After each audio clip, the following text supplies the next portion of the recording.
spostare il posto spettava a me. Sono falso, sono vero, sono senza un perché. Può controllare se è avanzata qualcosa per me. Hey yes man,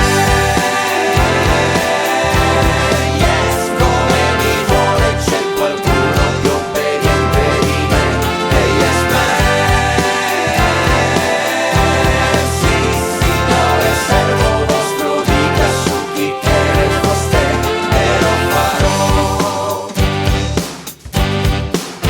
Ho cominciato che nessuno si occupava di me, in mezzo ad ogni processione, ed ora faccio il lacché, attento a come gira il vento, ad ogni niente di che, e soprattutto a se rimane qualche cosa per me.